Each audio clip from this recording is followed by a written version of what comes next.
welcome to Good Deeds Real Estate with a Mission. I'm Diane Davidson from the Fine Homes Group at Keller Williams, here with Bill Whiteacre and Rachel for our podcast. Anyway, before we get into the numbers this month, just want to talk about Thanksgiving and some efforts that we have going here at Keller Williams in Bedford. We'll be feeding 200 families from the Boys and Girls Club of Greater Manchester. And so if you are inclined to want to help, want to pitch in, want to find more about it, please contact one of your Fine Homes Group team members.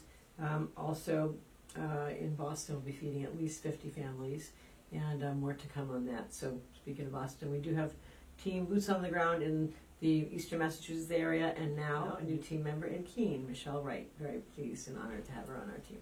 Okay, now, without further ado, my favorite thing to talk about or to listen to, you speaking about numbers. And they've been out for about a week or so, a few days anyway, and would love to hear what's going on in southern New Hampshire, or New Hampshire in general. Yeah, well, we have the numbers now through September. Yeah. So the October numbers came out the end of last week, and our closed sales were down 21.6% single-family homes, which means, about a fifth of what sold last year, a fifth less this year. Here's the cool thing when you look at this statistic. New listings are down 19%.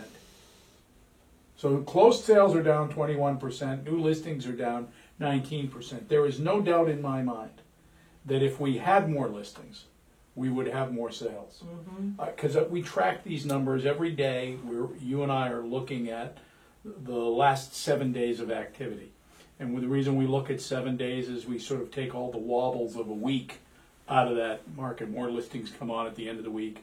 More houses sell at the end of a weekend or the beginning of a new week. So when you look back 7 days, it kind of takes that all out. And every day we look, the buyers under contract are outnumbering the new listings. And it's been that way really before COVID, but COVID kind of sort of exacerbated it. Now it's even more the case. Inventory's down. 1,700 houses on the market in the entire state. So the condo market's a little better. When we look at that, we say, okay, closed sales are down 19.6, not 21.6, but it's kind of close. And the new listings are down 14.5%. So the fact that the market's down about 20% in both tells you what you need to know. Prices are up. So when we look at the median sales price, condos are up 10% for the year, and single-family homes are up 5.4%. Is this over last year, same time? It's year-to-date 2023 versus year-to-date 2022. Okay. And what that tells me now is we're starting to slow the price increases of the years before are starting to slow down. We're not seeing 17% and 10% price increases in single-family homes. We're now at 5.4%. So I think that's because interest rates are up and prices are up. Sooner or later, now that we're close to 7% in mortgage rates, I think we're starting to see the demand ever so slightly trickle down, just a bit. So we have 1,700 homes on the market. That's twice as many as our low, which I think was 823 or thereabouts. And so I think people are confused. If there are more, we're still a shortage of houses.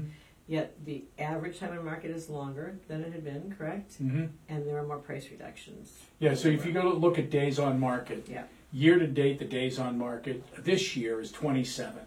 Last year, same time, 21. So it's 3 weeks versus 4 weeks. It's a 27% more time. Yeah. So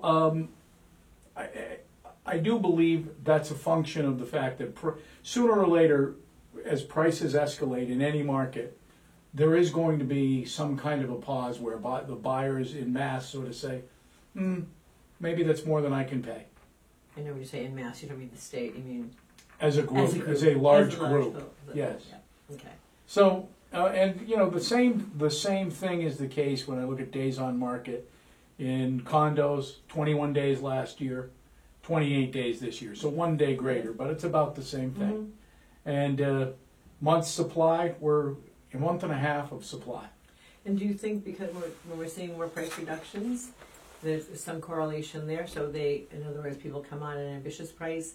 There's a delay in them selling because they have to get to the right price before they go under contract. So those two numbers, when you look at them together, it seems like they have some relevance, right, as a package. Yeah, and I think that's why days on market has increased a little bit. Because that first week, 10 days, whatever it is, people, the delay, the time they wait to adjust the price is adding to the days on market. Sooner or later, all sellers en masse will find pricing for their properties at which it won't sell. Mm-hmm. You know, everybody wants to be a little more ambitious and a little bit more ambitious.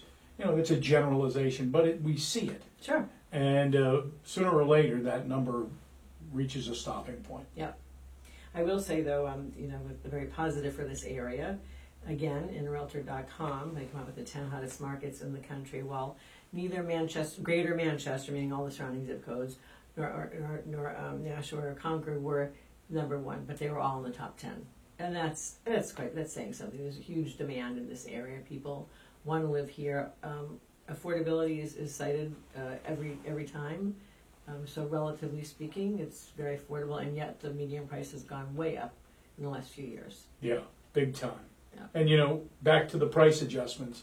For the last month, Hillsborough, Merrimack, and Rockingham County have had 450 price adjustments. So that, keeping in mind that there's just a little over 500 listings coming on in those three counties on a monthly basis, that tells you something. Yeah. That tells you that the pricing is just a little too ambitious. So it's one sellers need to be cognizant of when they're working with a broker to help figure out what's our strategy going to be. That's the key word, though, strategy. Yeah.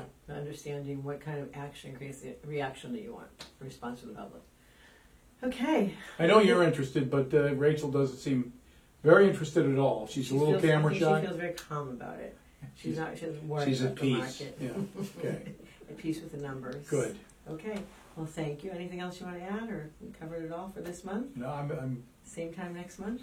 Well, yeah, it's just all we're looking to do is give a few basic bits of information to the clients out there and to our friends and family, because with a little bit of data, you have a much better understanding as to what's going on. And if your strategy is to come on the market in the next 30 to 180 days, we take a much deeper dive when we talk about your property and putting it on the market. Okay, well, thank you very much. And thank you. Be sure to follow us on your favorite podcast platform or subscribe to our YouTube channel.